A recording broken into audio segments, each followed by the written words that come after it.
Bismillahirrahmanirrahim. Assalamualaikum warahmatullahi wabarakatuh. Alhamdulillahirabbil alamin wassalatu wassalamu ala asyrafil anbiya'i wal mursalin sayyidina Muhammadin wa ala alihi wa sahbihi ajma'in. Amma ba'du.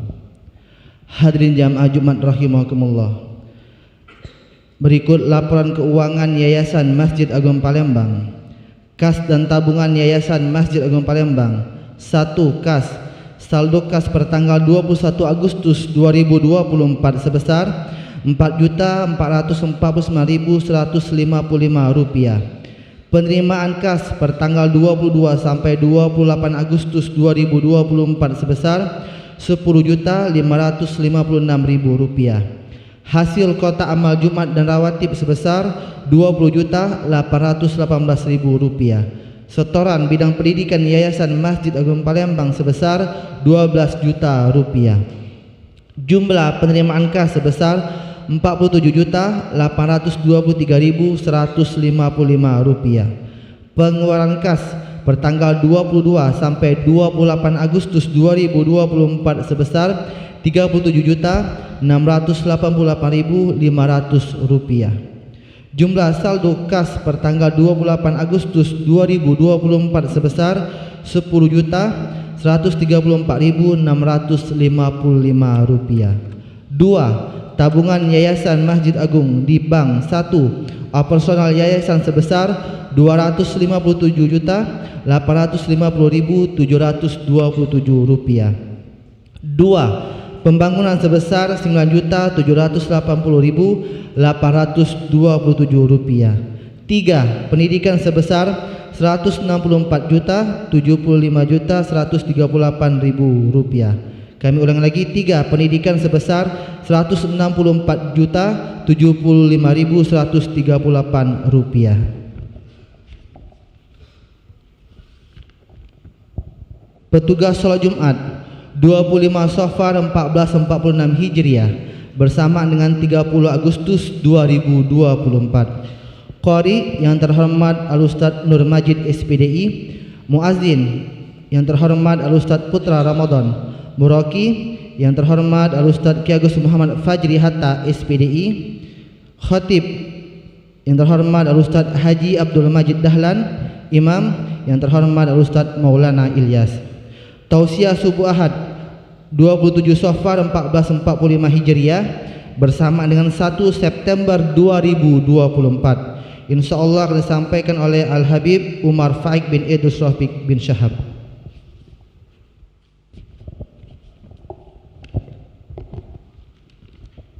Undangan Majlis Rotib Al-Atos Masjid Agung Palembang. Hadirin syiarkanlah Masjid Zikir Dwi Mingguan Rotib Al-Atos Masjid Agung Palembang mengundang bapak-bapak untuk mengikuti kegiatan zikir beratib Al-Atos pada hari Ahad malam Senin 28 Safar 1446 Hijriah bersama dengan 1 September 2024. Waktu jam 19.30 sholat isya berjamaah. Acara zikir bersama Rotib Al-Atos, tempat ruang Darussalam Masjid Agung Palembang. Atas kehadiran dan keikutsertaannya kami ucapkan terima kasih.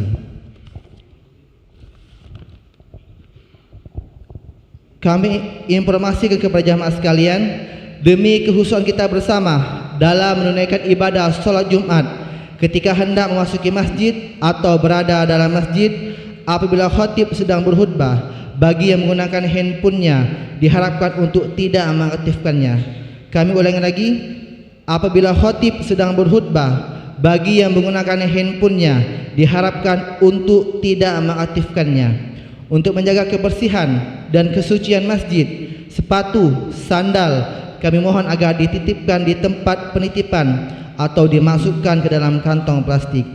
Demikian yang dapat kami informasikan. Terima kasih atas perhatian dan kerjasamanya.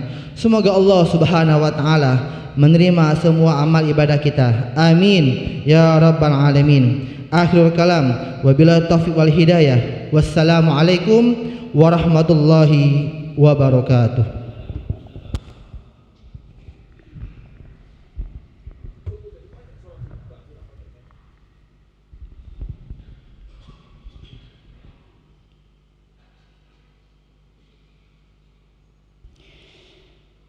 Assalamualaikum warahmatullahi wabarakatuh.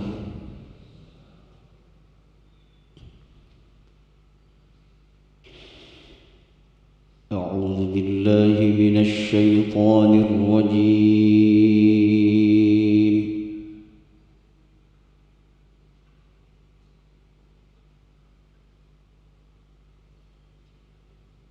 Bismillahirrahmanirrahim.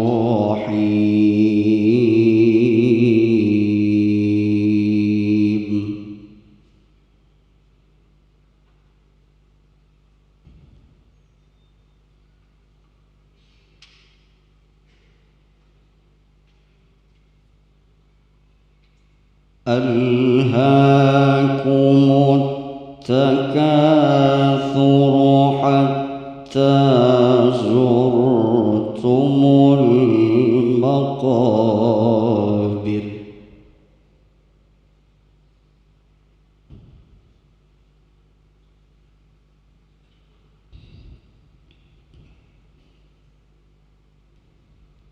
Kalla sawfa ta'lamuna thumma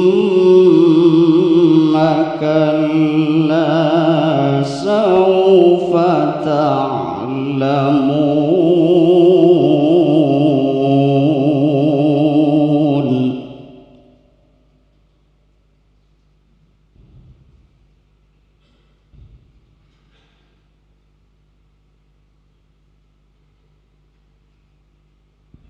Kalla law ta'lamuna 'ilmal yaqin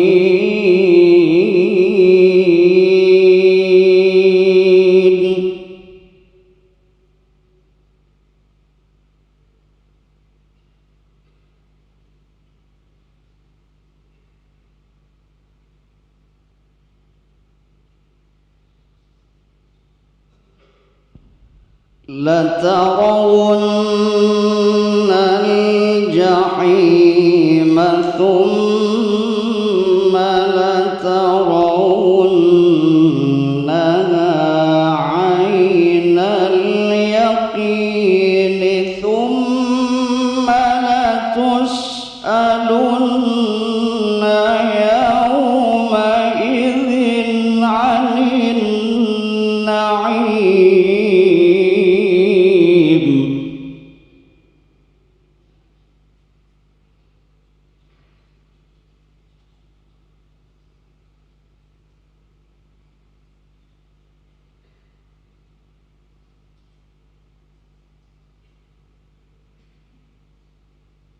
Bismillahirrahmanirrahim. Wal 'ashri innal insana lafi khusrin illa alladhina amanu wa 'amilus shalihat.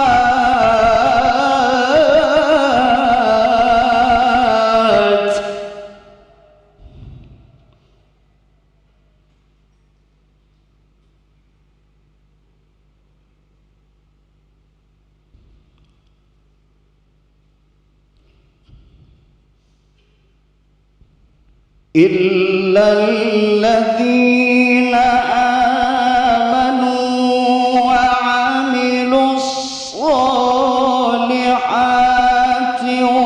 وتواصوا بالحق وتواصوا بالصبر.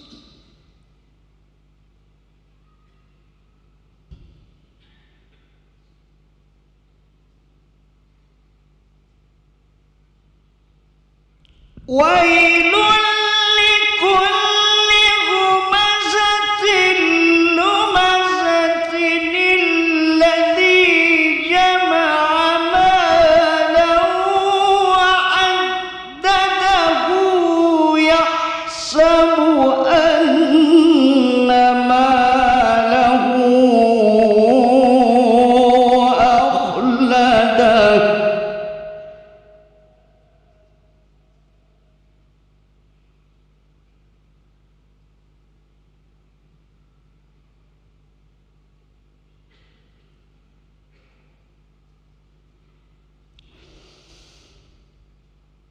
كلا لينبذن في الحطمة وما أدراك ما الحطمة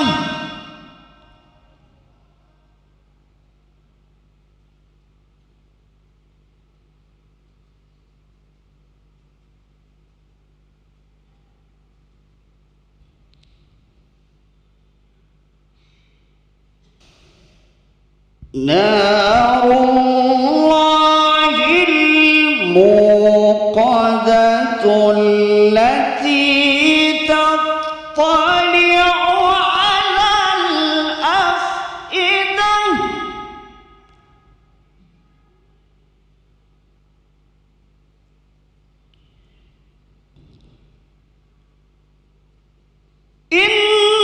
إنها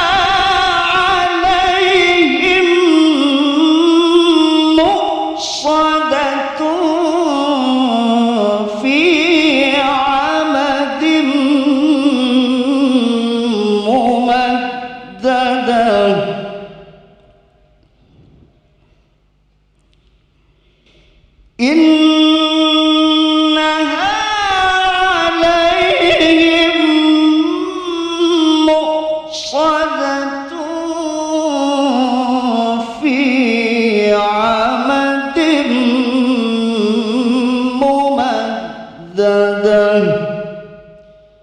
صدق الله العظيم.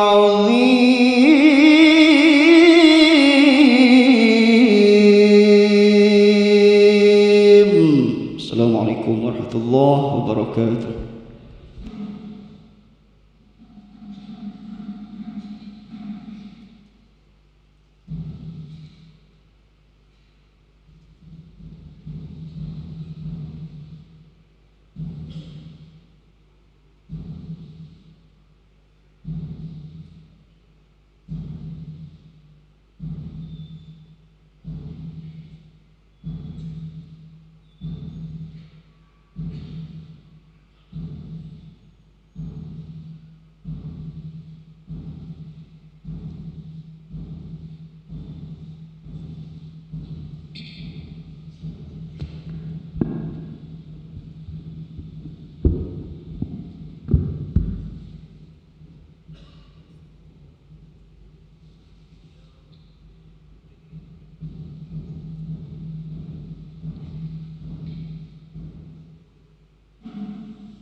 Allahu Akbar,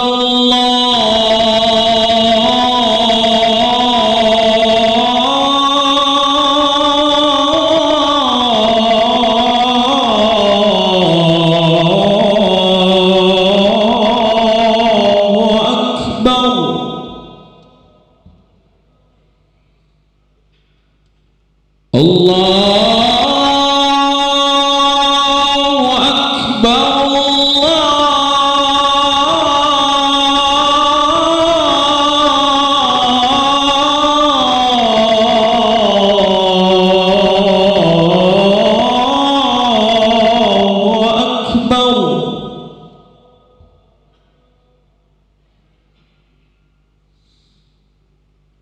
أشهد أن لا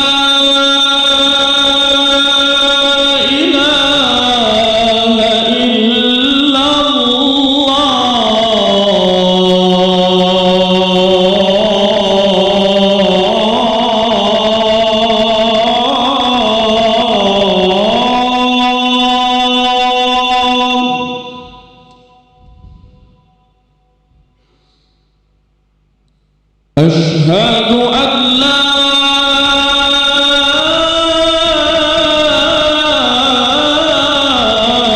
إله إلا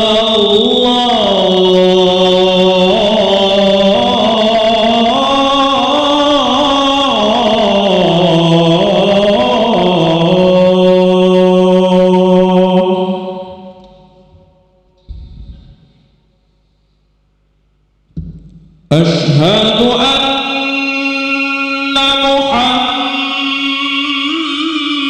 محمدًا رسول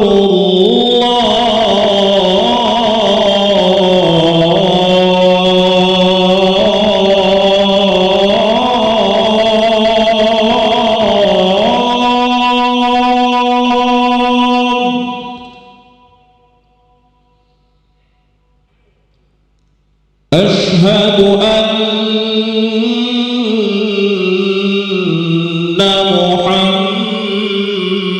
محمدًا رسول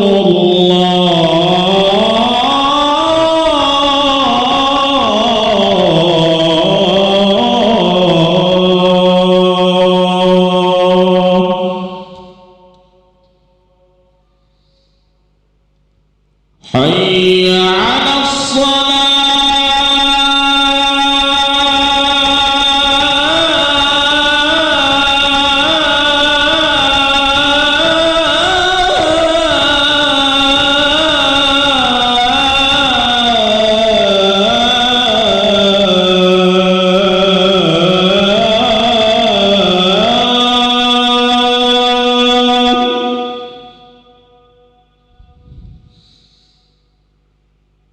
حي على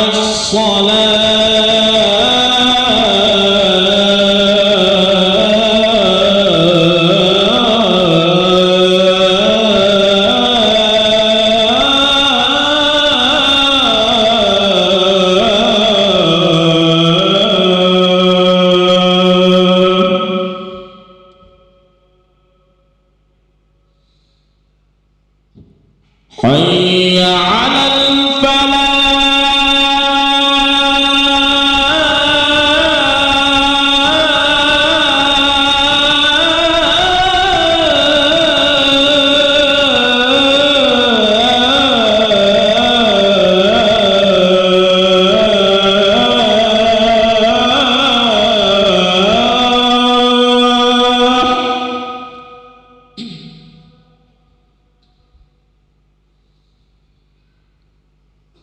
حي على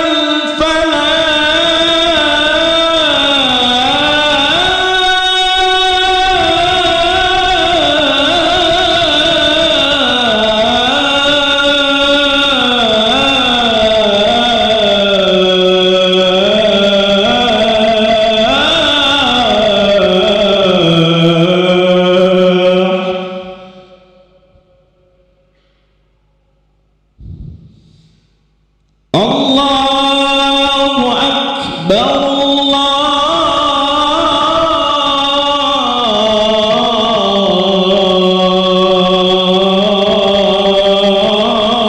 الله أكبر لا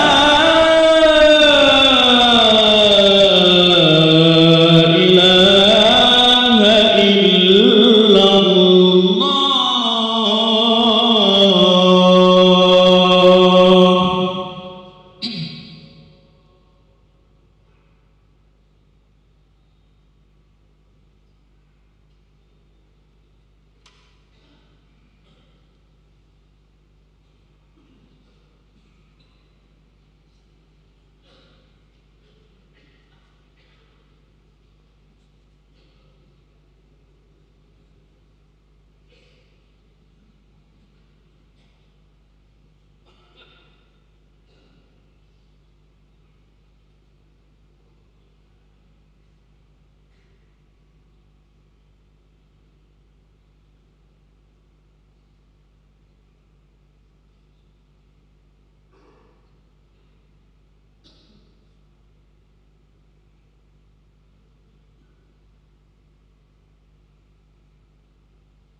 Assalamualaikum warahmatullahi wabarakatuh. Ma'asyiral muslimin rahimakumullah. Ruwiya an Abi Hurairah radhiyallahu anhu anna Rasulullah sallallahu alaihi wasallam qala idza qulta li sahibika ansit wa yawmal jum'ah wal imamu yakhutubu faqad lagaut. Inna yawmal jum'ati sayyidul ayyam idza sa'ida al-khathibu 'ala al-minbar fala yatakallamanna ahadukum wa man yatakallam faqad lagha wa man lagha fala jum'ata lah. Ansitu wasma'u wa athi'u rahimakumullah. Ma'asyiral muslimin yang dimuliakan Allah Subhanahu wa taala. Hadis ini diriwayatkan dari Abi Hurairah radhiyallahu anhu, memberikan penjelasan yang sangat tegas bahwasannya tidak seorang pun di antara kita berkata-kata baik berupa teguran menyuruh orang lain diam ataupun kata-kata lainnya, maka barang siapa yang berkata-kata pada saat khatib berkhutbah, ibadah Jumatnya akan sia-sia. Oleh karena itu, alangkah baiknya kita dengarkan khutbah tersebut. Semoga Allah Subhanahu wa taala melimpahkan rahmatnya kepada kita semua. Amin ya rabbal alamin.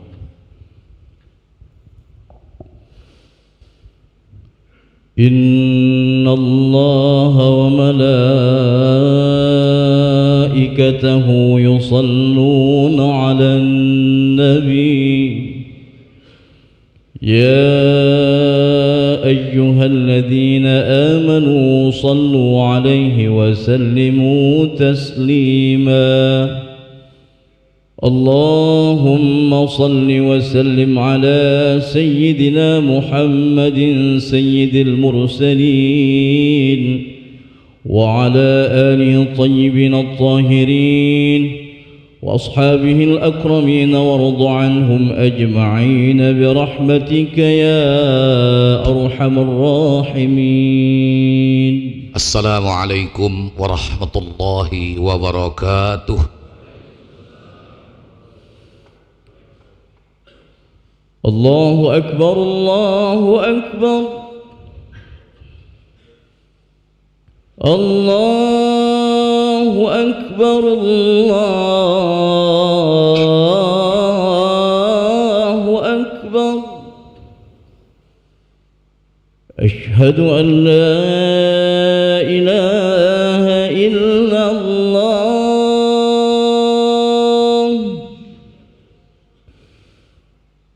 أشهد أن لا إله إلا الله.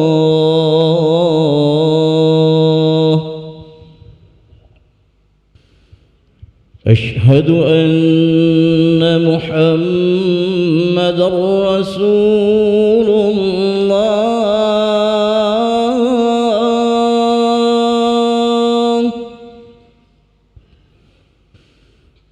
أشهد أن محمد رسول الله.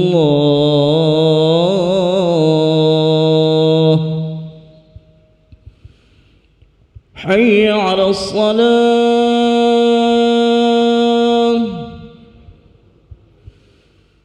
حي على الصلاة.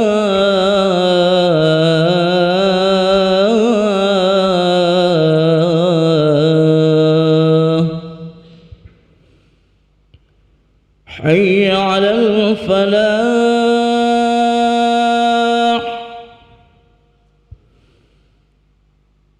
حي على الفلاح.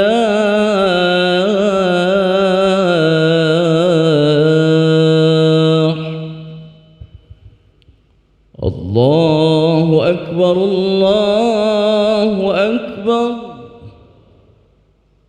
لا إله إلا الله.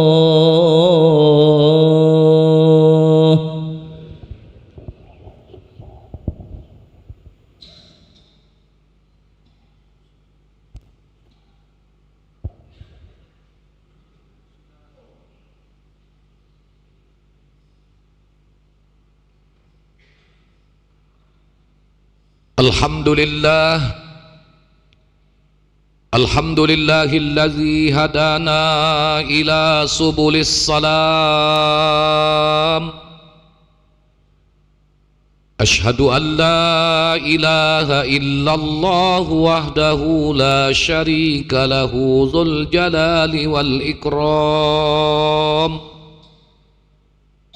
Wa ashhadu anna sayyidana wa nabiyyana Muhammadan abduhu wa rasuluhu sayyidul anam. Allahumma salli wa sallim wa barik ala sayyidina Muhammad wa ala alihi wa ashabihi wa man tabi'ahu ila akhiril ayyam. Amma ba'du fa ya ibadallah,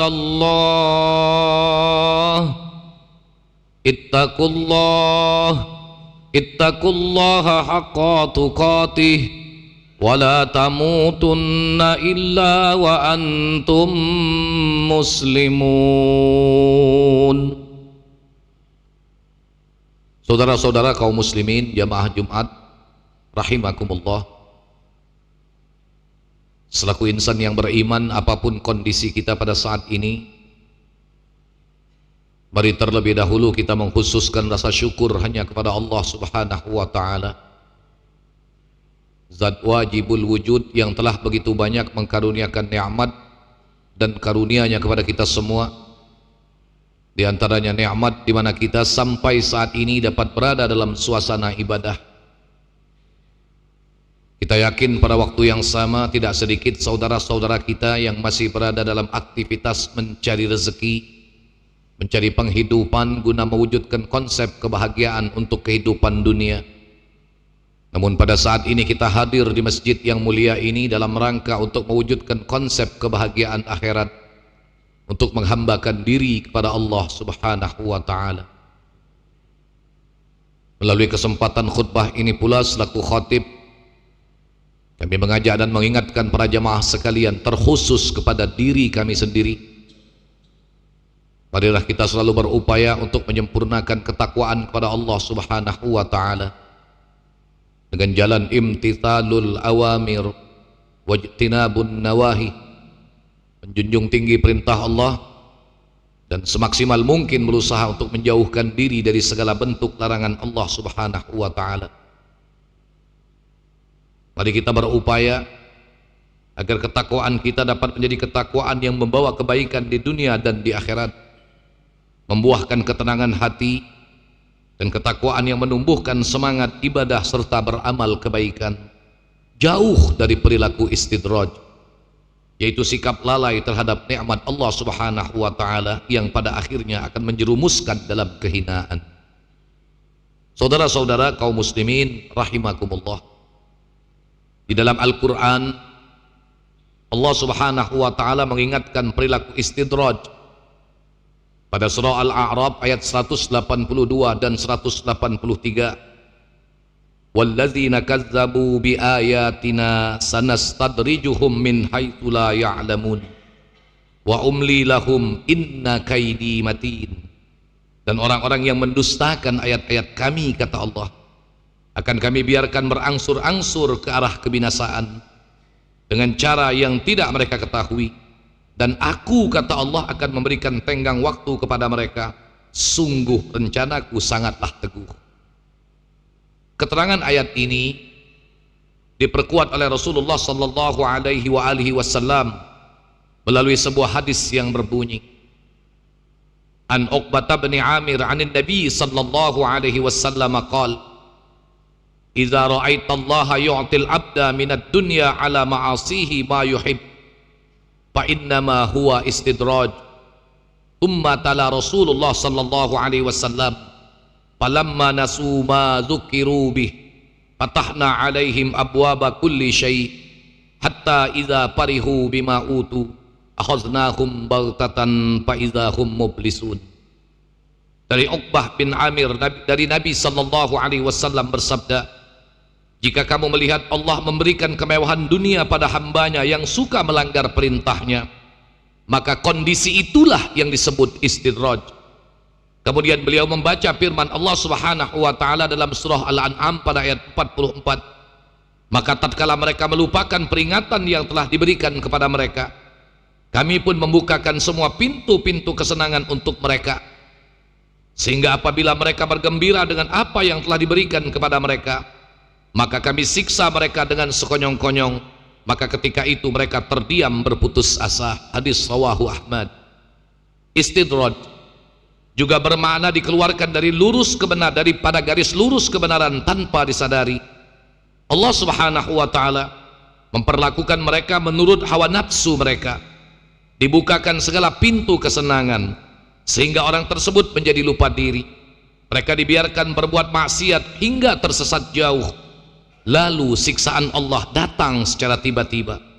Allah akan mencabut semua kesenangan hingga mereka terdiam dalam penyesalan yang terlambat.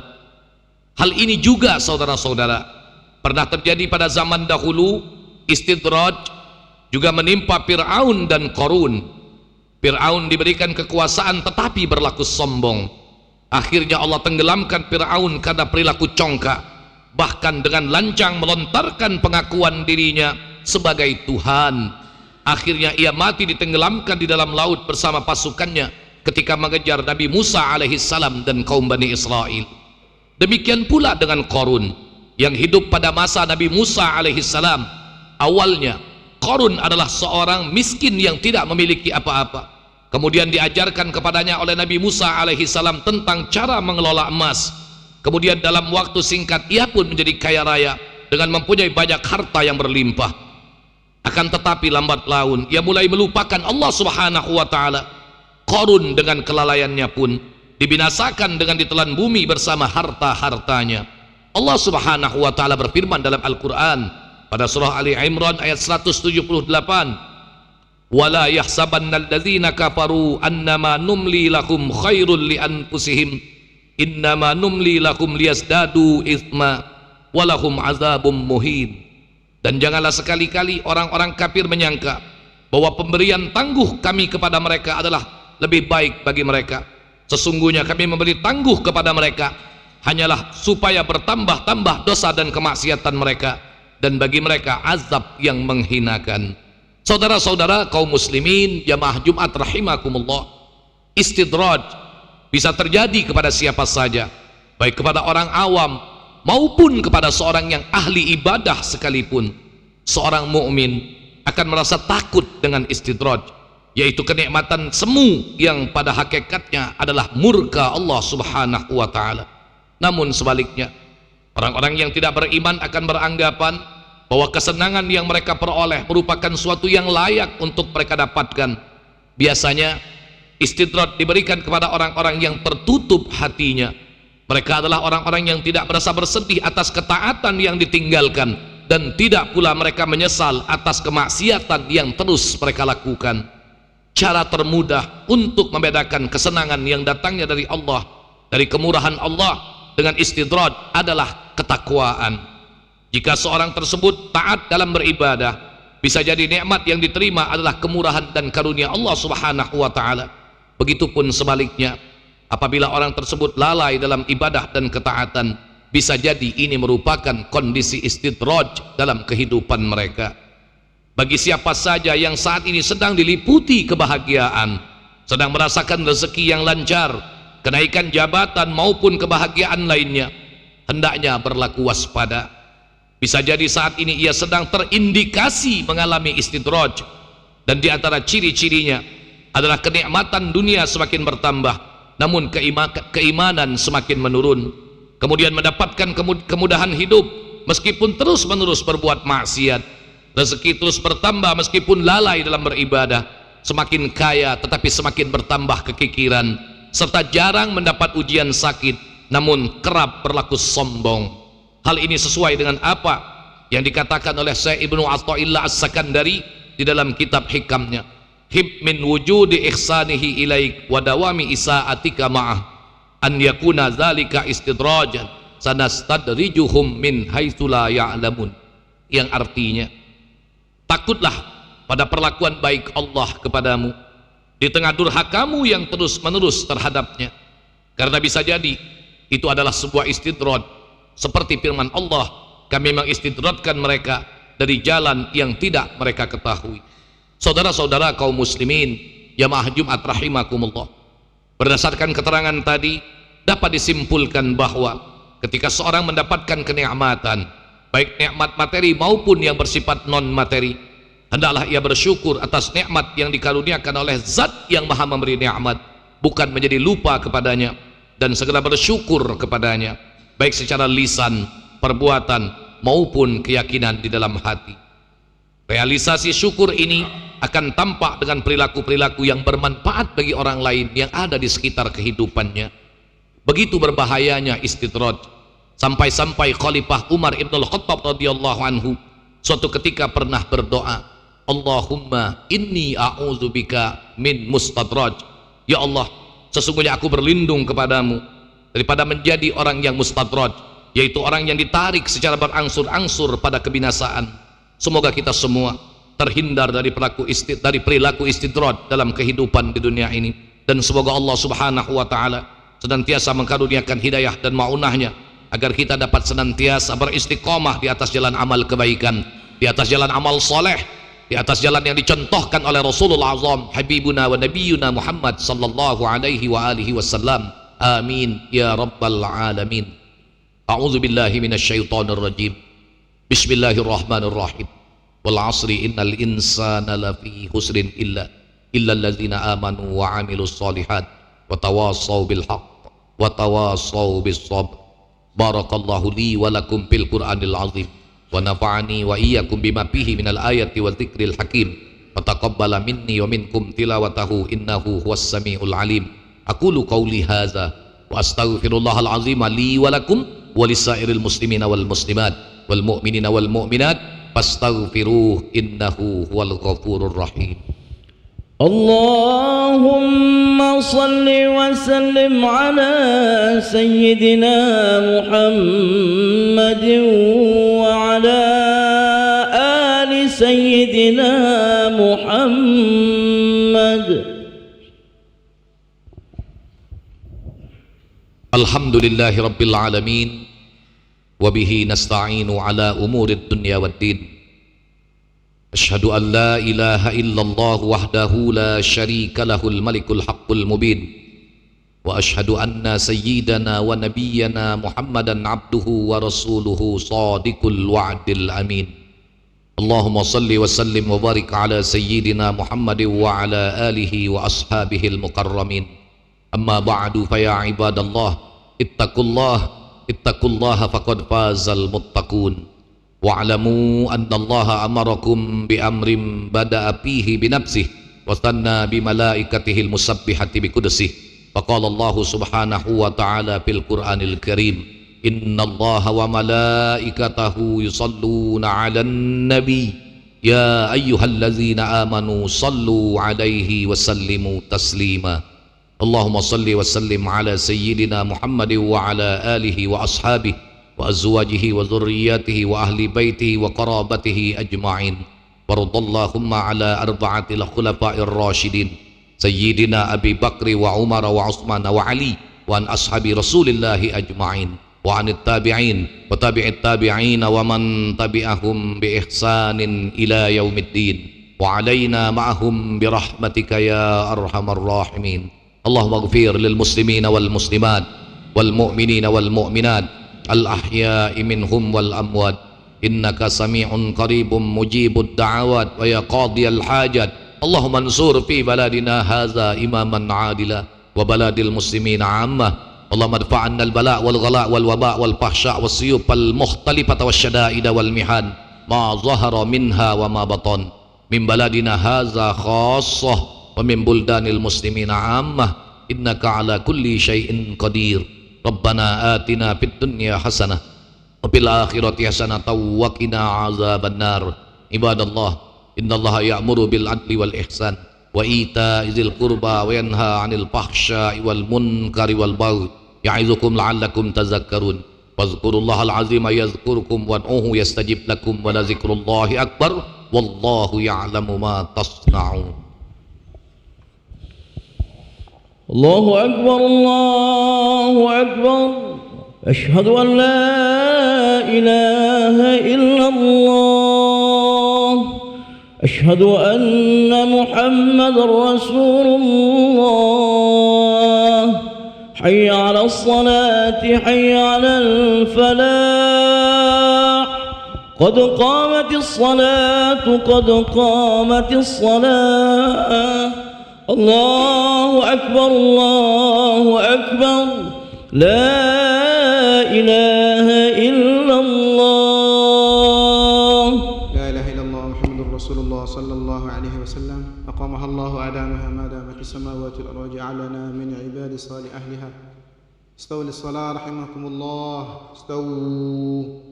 استووا واعتدلوا سووا صفوفكم وسدوا الخلل أتموا الصف الأول فالأول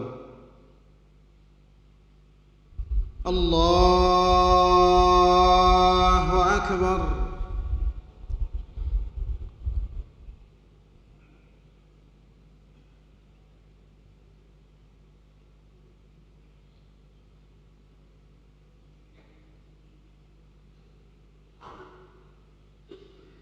بسم الله الرحمن الرحيم الحمد لله رب العالمين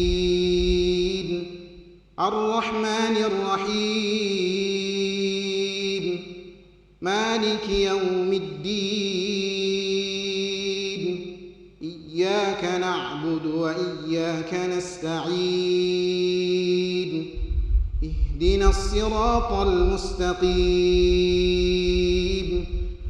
صراط الذين أنعمت عليهم غير المغضوب عليهم ولا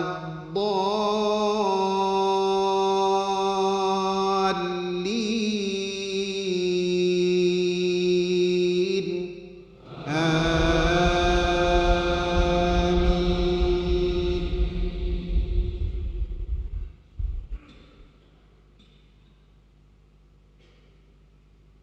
والذين اتخذوا مسجدا ضرارا وكفرا وتفريقا بين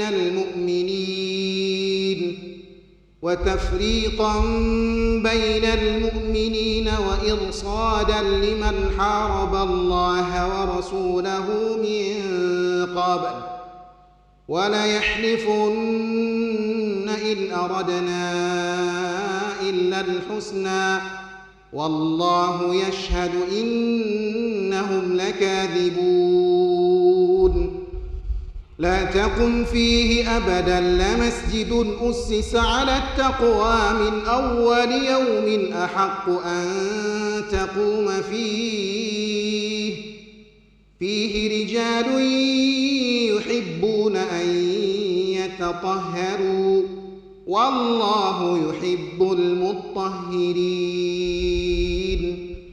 أفمن أسس بنيانه على تقوى من الله ورضوان خير أم من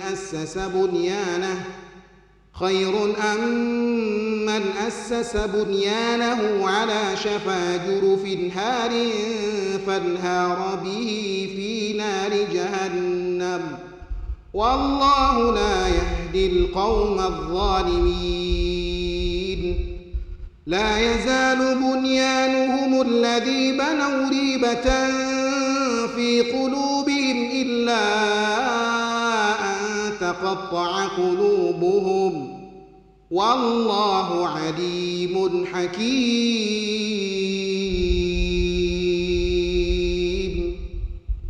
الله أكبر.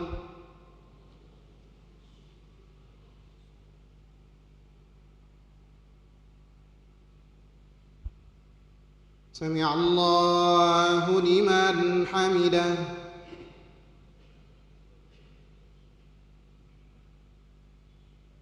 الله أكبر.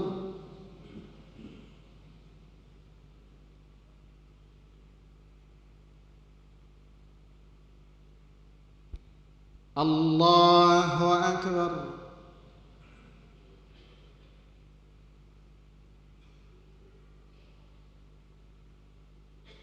الله أكبر.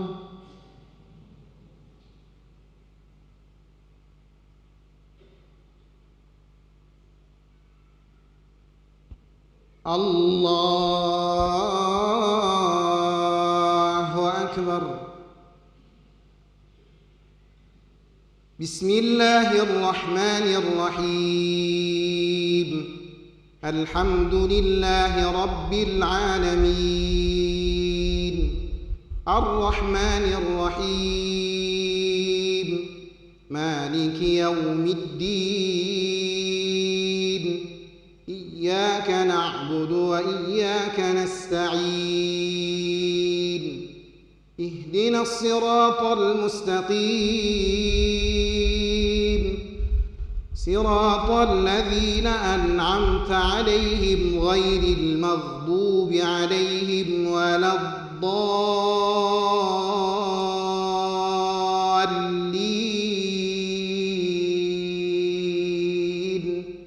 آمين.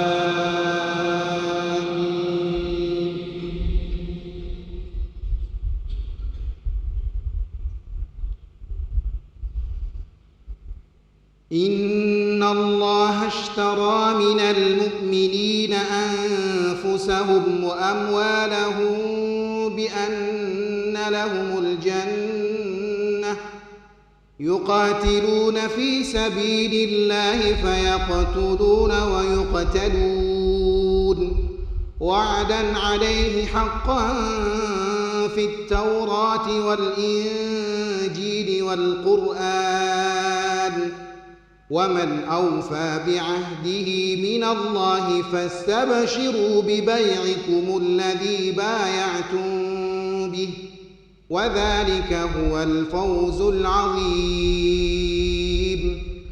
التائبون العابدون الحامدون السائحون الراكعون الساجدون الآمرون بالمعروف والناهون عن المنكر والحافظون لحدود الله وبشر المؤمنين. ما كان للنبي والذين آمنوا أن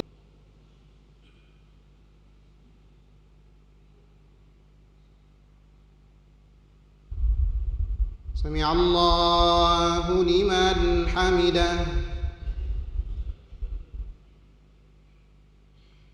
الله أكبر.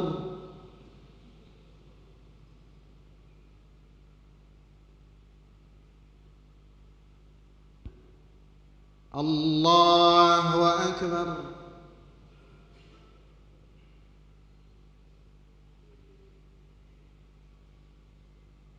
الله أكبر.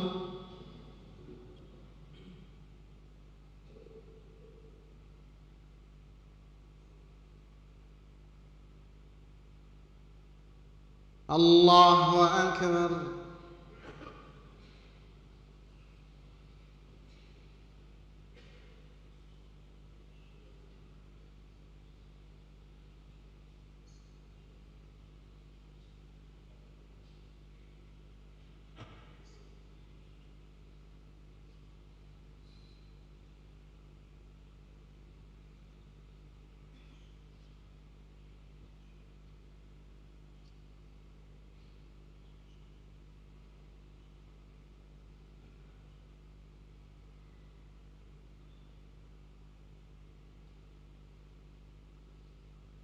السلام عليكم ورحمة الله. السلام عليكم ورحمة الله.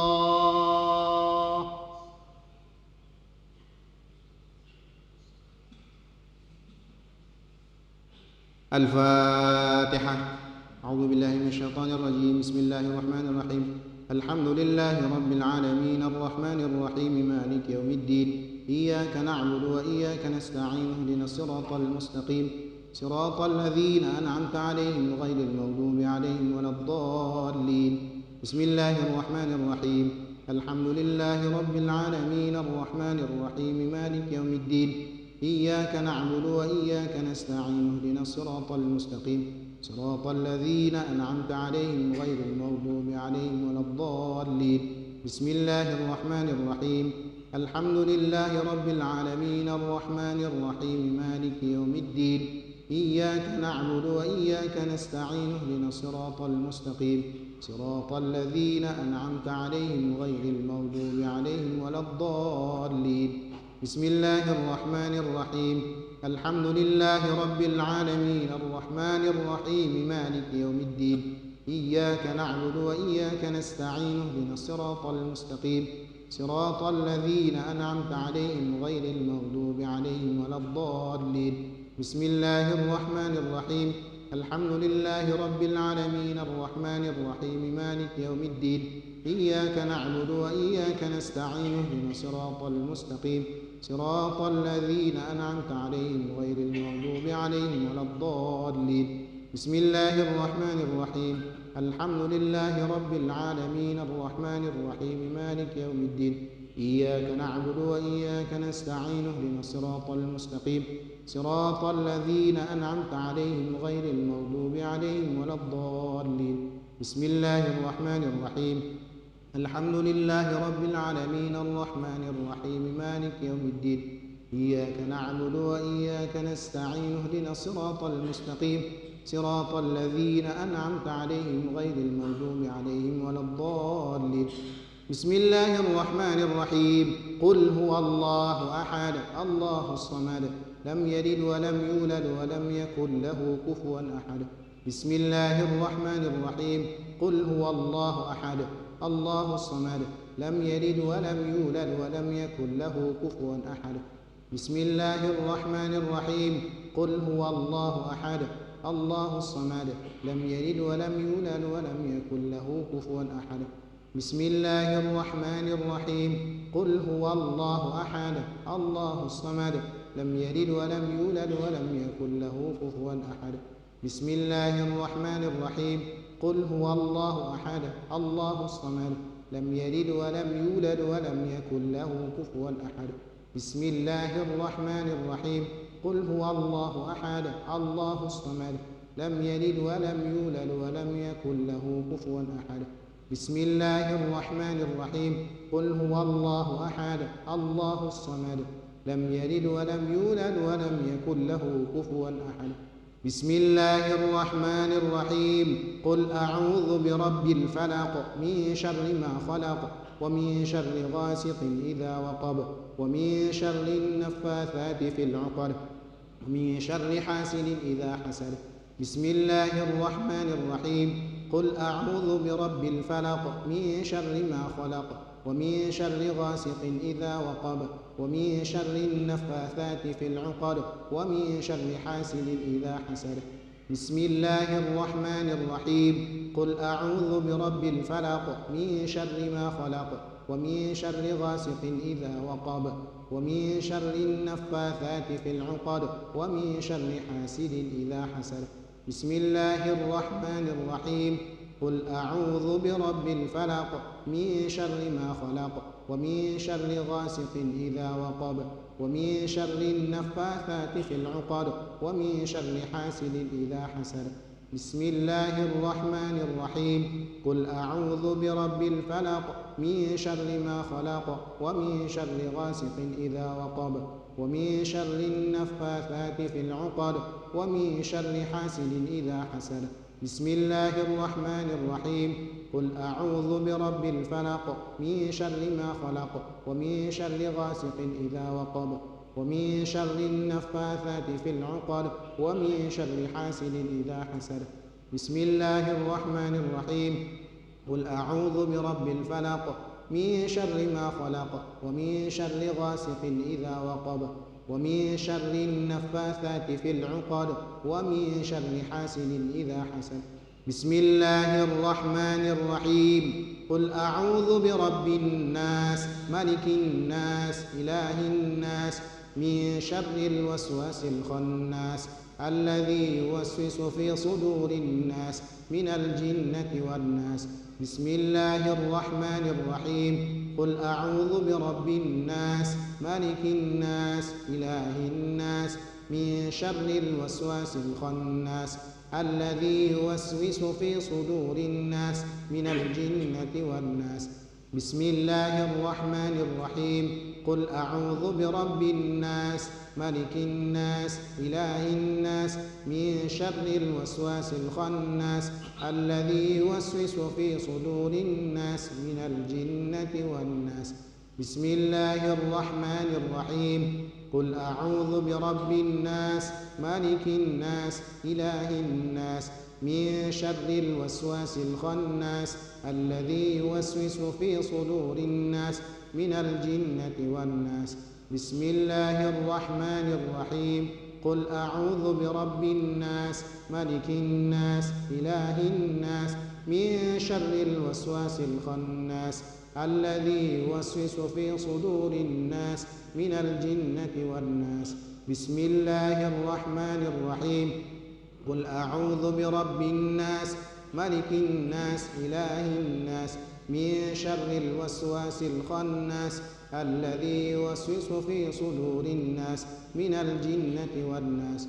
بسم الله الرحمن الرحيم قل أعوذ برب الناس ملك الناس إله الناس من شر الوسواس الخناس الذي يوسوس في صدور الناس من الجنة والناس. يا لطيف يا كافي يا حفيظ يا شافي الله. يا لطيف يا كافي يا حفيظ يا شافي الله. يا لطيف يا وافي يا كريم أنت الله. يا هو لا إله إلا الله لا إله إلا الله موجود لا إله إلا الله لا إله إلا الله معبود لا إله إلا الله لا إله إلا الله مقصود لا إله إلا الله لا إله إلا الله عظم لا إله إلا الله دائم لا إله إلا الله. لا إله إلا الله سيدنا محمد رسول الله صلى الله عليه وسلم كلمة الحق عليها نحيا وعليها نموت وبها نموت إن شاء الله برحمة الله والكرم من الآمنين. أعوذ بالله من الشيطان الرجيم. بسم الله الرحمن الرحيم الحمد لله رب العالمين والعاقبة للمتقين ولا عدوان إلا على الظالمين. اللهم صل وسلم على سيدنا محمد وعلى آل سيدنا محمد طب القلوب ودوائها وعافية الأبدان وشفائها ونور الأبصار وضيائها برحمتك الواسعة يا أرحم الراحمين. اللهم لك الحمد كله ولك الملك كله وبيدك الخير كله وإليك يرجع الأمر كله سره وعلانيته. اغفر لنا ما مضى من ذنوبنا واعصمنا فيما باق من عمرنا وارزقنا أعمالا طاهرة زاكية ترضى بها عنا وتب علينا يا مولانا إنك أنت التواب الرحيم. يا علي يا عظيم يا حليم يا عليم اغفر لنا الذنب العظيم فإنه لا يغفر الذنوب العظيم إلا العظيم. نسألك بمعاكل العرز من عرشك ومنتهى الرحمة من كتابك واسمك الأعظم وجدك الأعلى وكلمتك التامة كلها أن تغفر لنا خطايانا وتيسر أمورنا وتفرج همومنا وقروبنا وتقضي حاجاتنا وديوننا وتهدينا وتهدي بنا وتفهمنا وتفهم بنا وتنورنا وتنور بنا وتجعلنا سببا لمن اهتدى. ربنا هب لنا من أزواجنا وذريتنا قرة أعين واجعلنا للمتقين إماما. رب اجعلنا مقيمين الصلاة ومن ذريتنا ربنا وتقبل دعاء ربنا هب لنا من الصالحين اللهم أغننا بفضلك عما سواك واكفنا بحلالك عن حرامك وبطاعتك عن معصيتك ربنا آتنا في الدنيا حسنة وفي الآخرة حسنة وقنا عذاب النار وصلى الله على سيدنا محمد النبي الأمي وعلى آله وصحبه وسلم بفضل سبحان ربك رب العزة عما يصفون وسلام على المرسلين والحمد لله رب العالمين. بسرور الفاتحة.